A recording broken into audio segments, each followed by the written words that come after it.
आप लोग अपनी स्क्रीन पर पिक्चर देखकर समझ गए होंगे कि आज हम लोग किसके बारे में बात करने वाले हैं।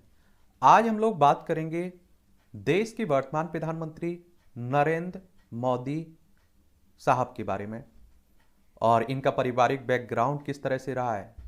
इनकी शिक्षा को लेकर आप देखते हैं कि विवाद उठता रहता है, तो शिक्षा के बारे में भी हम लोग बात करेंगे। और इनका जुड़ाव आरएसएस से भी रहा है, राष्ट्रीय स्वयंसेवक संघ की बात कर रहा हूँ। फिर आप देखिए इनकी राजनीति में एंट्री किस तरह से होती है और राजनीतिक सफर किस तरह से रहा है, उस पर भी बात करेंगे। इनके द्वारा किए गए कुछ काम भी सराहनीय हैं, प्रशंसा के लायक भी हैं, तो उस पर भी हम लोग बात करेंगे। और इनसे बहुत सारे पुरस्कार भी इनके कामों के लिए मिले हैं और इनसे जुड़े हुए कुछ विवाद भी हैं, उन विवादों पर भी हम लोग बात करेंगे। कुछ और पिक्चर आप लोग देख लीजिए। ये मोदी साहब हैं, ये आप देखिए मोदी साहब की पिक्चर ही है, देख रहे हैं आप लोग। ये आप देखिए प्रधानमंत्री साहब का परिवार है, ये आप देखिए प्रधानमंत्री साहब की बेबी है, और आप देखेंगे ये प्रधानमंत्री साहब की माँ और ये पिता की फोटो आप लोग दिखा दे रहे हैं। माता पिता अब हमारे बीच में नहीं है इनके, ठीक है। और देश में याद रखिए आजादी के बाद जन्म लेने वाले पहले प्रधानमंत्री हैं। अभी तक जो प्रधानमंत्री बने थे उनका जन्म 1947 के पहले हुआ था, लेकिन आप देखेंगे इनका जन्म 15 अगस्त 1947 के बाद ही हुआ है। अगर हम लोग इनके पूरे नाम की बात करें, क्योंकि बहुत सारे लोगों को इनका पूरा नाम भी याद नहीं होगा, और आप देखिए आपसे पूछ लेगा कि देश के प्रधानमंत्री का पूरा नाम क्या है, तो आपको बताना होता है। तो नरेंद्र दामोदर दास मोदी इनका पूरा नाम है। इन्हें नमो के नाम से भी जानते हैं, नरेंद्र मोदी के नाम से आप सभी लोग जानते हैं। 17 सितंबर 1950 में 17 सितंबर 1950 में इनका जन्म होता है। हिंदू धर्म से हैं, आप सभी जानते हैं। और देश में जब किसी नेता की बात हो रही हो तो उसका धर्म जाति पहले देखी जाती है। मोद घंची अन्य पिछड़ा वर्ग में आती है, इस जाति से हैं। वडनगर बॉम्बे स्टेट वर्तमान गुजरात में इनका जन्म हुआ था। एक बार गुजरात को देख लीजिए। देखिए ये हमारी प्यारी पृथ्वी है और इसमें आप देखेंगे ये हमारा प्यारा भारत आपको देखने को मिल जाएगा। और इसमें आप लोग देखेंगे तो ये गुजरात आपको देखने को मिल जाएगा। कहाँ है? ये गुजरात है आपका। गांधीनगर इसकी राजधानी आपको देखने को मिलेगी। 1 मई 1960 में इसे राज्य बनाया गया था। इसकी अंतर्राष्ट्रीय सीमा पाकिस्तान से लगती है। राज्यों में राजस्थान, मध्य प्रदेश, महाराष्ट्र से लगती है। विधानसभा में 182 सीटें हैं, राज्यसभा में 11 सीटें हैं, लोकसभा में 26 सीटें आपको देखने को मिलेंगी। 1,96,024 वर्ग किलोमीटर में गुजरात फैला हुआ है। इनके पिता का नाम दामोदर दास मूलचंद मोदी, इनकी मां का नाम हीराबेन था। इनकी पत्नी का नाम जसोदाबेन चिमनलाल मोदी है। इनकी शिक्षा की बात करें तो उच्च माध्यमिक विश्वविद्यालय वडनगर गुजरात से इन्होंने शिक्षा ली है। और विश्वविद्यालय की बात करें तो गुजरात विश्वविद्यालय अहमदाबाद से इन्होंने शिक्षा ली है। दिल्ली विश्वविद्यालय से भी इन्होंने पढ़ाई लिखाई की हुई है। बीए किए हुए हैं राजनीति शास्त्र से और एमए किए हुए हैं राजनीति शास्त्र से। ये आप देखिए आधिकारिक आंकड़े कहते हैं इनकी तरफ से जो बताए जाते हैं। लेकिन कई लोग कहते हैं कि इनकी फर्जी डिग्री है, उस पर आप देखते हैं सवाल भी खड़े करते रहते हैं। व्यवसाय की बात करें तो भारतीय राजनेता हैं, राजनीति करते हैं, पॉलिटिशियन हैं और भारतीय जनता पार्टी के नेता हैं। और आप सभी जानते हैं भारतीय जनता पार्टी की स्थापना 1980 में हुई थी। इसके पहले अध्यक्ष, राष्ट्रीय अध्यक्ष अटल बिहारी वाजपेयी थे। और आप लोगों को एक और बात बता दूं, जो आरएसएस है ना, राष्ट्रीय स्वयंसेवक संघ, जो हिंदू राष्ट्र हिंदुत्व की बात करता है और जिसका हेडक्वार्टर आपको नागपुर में देखने को मिलेगा।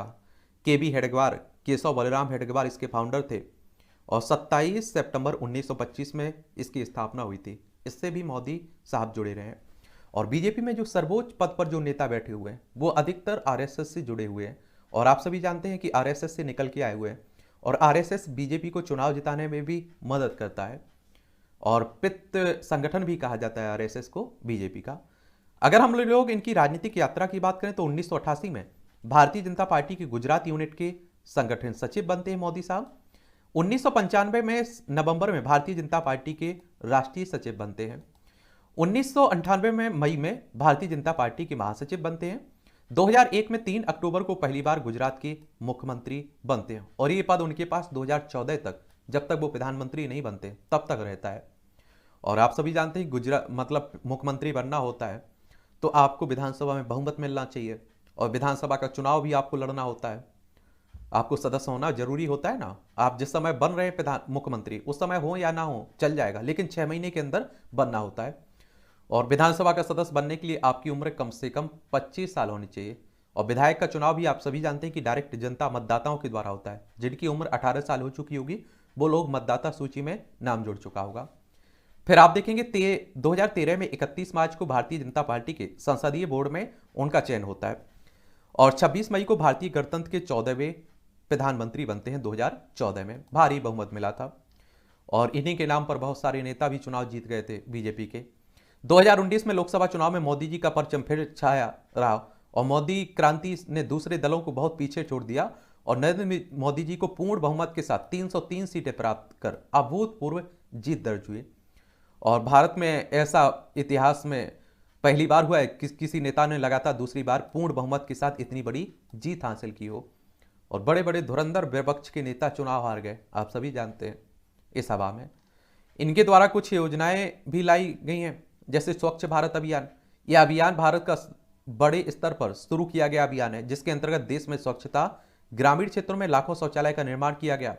प्रधानमंत्री जन धन योजना, यह योजना देश के किसानों और आम जन लोगों को बैंकों में खाते खुलवाने के लिए शुरू की गई और जिसके तहत किसानों के मुफ्त खाते में खोले गए और किसानों को दी जाने वाली राशि उनके बैंक खाते में जमा होती है सबके। प्रधानमंत्री उज्ज्वला योजना, इस योजना के तहत गरीब परिवारों की महिलाओं को सम्मान देते हुए उन्हें एलपीजी गैस सिलेंडर प्रदान किए जाते हैं। ये महिलाओं के नाम पर होते हैं। प्रधानमंत्री कृषि सिंचाई योजना, इस योजना के तहत फसलों की अच्छी सिंचाई हो सके और किसी कार्य को बेहतर दिशा मिल सके, इसलिए इस योजना की शुरुआत की गई है। फिर आप देखें प्रधानमंत्री फसल बीमा योजना, इस योजना में फसल के लिए किसानों को बीमा प्रदान किया गया है ताकि यदि उनकी फसलें प्राकृतिक आपदाओं के कारण खराब हो जाती हैं तो उन्हें बीमा का पैसा मिल सके। प्रधानमंत्री कौशल विकास योजना, तो इसमें आप देखें प्रधानमंत्री कौशल विकास योजना के अंतर्गत युवाओं के कौशल के विकास के लिए उन्हें प्रशिक्षण देने की सुविधा की गई है। मेक इन इंडिया, तो प्रधानमंत्री मोदी जी ने सत्ता में आने के बाद कुछ बहुत ही अहम अभियान चलाए। इन्हीं में से एक है मेक इन इंडिया अभियान, और जिसके तहत मैन्युफैक्चरिंग सेक्टर को प्रोत्साहित कर उनके विकास के लिए कार्य किए जाते हैं। गरीब कल्याण योजना, इस योजना के तहत गरीबों के कल्याण और उन्हें बेहतर सुविधा प्रदान करने के लिए कार्य किया गया है। एक आप देखते हैं सुकन्या समृद्धि योजना, इस योजना को शुरू करने का प्रधानमंत्री जी का उद्देश्य छोटी बच्चियों के सशक्तिकरण के लिए उन्हें वित्तीय सहायता प्रदान करना। प्रधानमंत्री आवास योजना, इस योजना के तहत गरीबों को किस्तों के आधार पर खुद का घर बनाने के लिए वित्तीय सहायता प्रदान की जाती है। डिजिटल इंडिया प्रोग्राम, प्रधानमंत्री जी ने इस प्रोग्राम को शुरू कर देश में अर्थव्यवस्था को डिजिटल करने के लिए प्रेरित किया और इसके साथ ही उन्होंने लोगों से भी डिजिटल टेक्नोलॉजी का उपयोग करने के लिए अपील की। नमामि गंगे, बेटी बचाओ बेटी पढ़ाओ योजना, सर्व शिक्षा अभियान, स्टैंड अप इंडिया, ये कुछ इनकी योजनाएं हैं। मुख्य कार्य देखें तो आप देखें भूमि जल संरक्षण प्रोजेक्ट, गुजरात के मुख्यमंत्री के रूप में उनके शासन के दौरान सरकार ने भूमि जल संरक्षण प्रोजेक्ट के निर्माण का समर्थन किया था और इससे बीटी कॉटन की खेती में मदद मिली और जिससे नल कूपों से सिंचाई की जा सकती थी और इस तरह से गुजरात बीटी कॉटन का सबसे बड़ा उत्पादक भी बना। ये आप देखते हैं 2016 में प्रधानमंत्री साहब ने नोटबंदी भी की थी। तो प्रधानमंत्री के कार्यकाल के दौरान मोदी साहब ने नोटबंदी जैसा अहम फैसला लिया था और जिसके तहत मोदी जी ने 500 और 1000 के पुराने नोट बंद कर दिए थे। इसका स्थान पर आपने देखा होगा 2000 और 500 के नए नोट जारी हुए थे और ये मोदी जी द्वारा लिया गया ऐतिहासिक फैसला हुआ था। जीएसटी 2017 में आया था। नरेंद्र मोदी जी ने नोटबंदी करने के बाद देश में जितने भी टैक्स लगाए थे उन्हें एक साथ सम्मिलित कर दिया और एक टैक्स जीएसटी यानी कि गुड्स एंड सर्विस टैक्स लागू किया था। सर्जिकल स्ट्राइक, प्रधानमंत्री मोदी ने 2016 में उरी हमले के बाद पाकिस्तान को सबक सिखाने के लिए भारतीय सेना के साथ मिलकर सर्जिकल स्ट्राइक करने का फैसला दिया था। पाकिस्तान को मुंह तोड़ जवाब दिया था। एयर स्ट्राइक, तो इसके बाद उन्होंने साल 2019 में फरवरी में हुए पुलवामा हमले के बाद देश के सभी सुरक्षा बलों को पाकिस्तान के खिलाफ किसी भी प्रकार का एक्शन लेने के लिए खुली छूट दी थी, जो कि बहुत ही बड़ा ऐलान था। इसके बाद फरवरी में ही वायुसेना द्वारा एयर स्ट्राइक की गई थी। और एक अंतर्राष्ट्रीय योग दिवस की शुरुआत, गुजरात में स्टैच्यू ऑफ लिबर्टी का निर्माण, राष्ट्रीय युद्ध स्मारक का निर्माण, ये भी कुछ इनके महत्वपूर्ण काम है। और उपलब्धियों की बात करें तो 2007 में इंडिया टुडे मैगजीन द्वारा किए गए सर्वे में मोदी जी को देश के सर्वश्रेष्ठ मुख्यमंत्री के रूप में नामित किया गया था। कब? 2007 में। 2009 में एफडी मैगजीन ने उन्हें FDI personality of the year पुरस्कार के एशियाई विजेता के रूप में सम्मानित किया था। 2012 में आप देखें जारी टाइम्स एशियाई एडिशन के कवर पर पेज पर मोदी जी का फोटो छपी थी। सन 2014 में आप देखेंगे मोदी जी का नाम फोर्ब्स मैगजीन में दुनिया के सबसे शक्तिशाली लोगों की सूची में 15वें स्थान पर रहा और इसी साल टाइम्स ऑफ इंडिया द्वारा दुनिया के 100 सबसे शक्तिशाली लोगों में भी मोदी जी का नाम सूचीबद्ध किया गया। और सन 2015 में ब्लूमबर्ग मार्केट मैगजीन में मोदी जी का नाम दुनिया के 13वीं सबसे प्रभावशाली व्यक्तियों में था। और साथ ही ने इसी साल टाइम मैगजीन द्वारा जारी इंटरनेट सूची में ट्विटर और फेसबुक पर 30 सबसे प्रभावशाली लोगों में दूसरे सबसे अधिक फॉलो किए जाने वाले राजनीतिक के रूप में इन्हें नामित किया गया। सन 2014 और 2016 में मोदी जी का नाम टाइम मैगजीन के पाठक सर्वे के विजेता के रूप में घोषित किया गया था।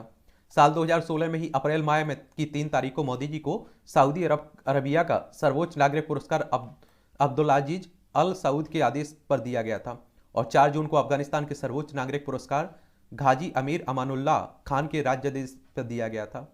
और 2014, 15, 17 में भी मोदी जी का नाम टाइम मैगजीन में दुनिया के 100 सबसे प्रभावशाली लोगों में शामिल था। सन 2016, 2018 को फोर्ब्स मैगजीन ने दुनिया के 9 सबसे शक्तिशाली लोगों में भी शामिल थे। 10 फरवरी सन 2018 में इन्हें विदेशी डिग्रेटर्स के लिए पैलेस्टाइन का सर्वोच्च नागरिक पुरस्कार पैलेस्टाइन राज्य के ग्रैंड कॉलार के साथ सम्मानित किया गया था। फिर आप देखें 27 सितंबर 2018 को नरेंद्र मोदी जी को champion of the earth award प्रदान किया गया था, जो यूनाइटेड नेशंस का संयुक्त पर्यावरण सम्मान है। यूनाइटेड नेशन यानी कि संयुक्त राष्ट्र की बात हो रही है, जिसकी स्थापना 24 अक्टूबर 1945 में हुई थी। न्यूयॉर्क यूएसए में हेडक्वार्टर देखने को मिलेगा। यह अवार्ड 5 अन्य व्यक्तियों और संगठनों को भी प्रदान किया गया, जिन्होंने अंतर्राष्ट्रीय सोलर अलायंस की लीडरशिप के लिए सन 2022 तक प्लास्टिक के उपयोग को खत्म करने का संकल्प लिया था। साल 2018 में ही 24 अक्टूबर को अंतर्राष्ट्रीय सहयोग और ग्लोबल आर्थिक विकास को बढ़ावा देने के लिए मोदी जी के योगदान के लिए उन्हें सियोल शांति पुरस्कार से भी सम्मानित किया गया था।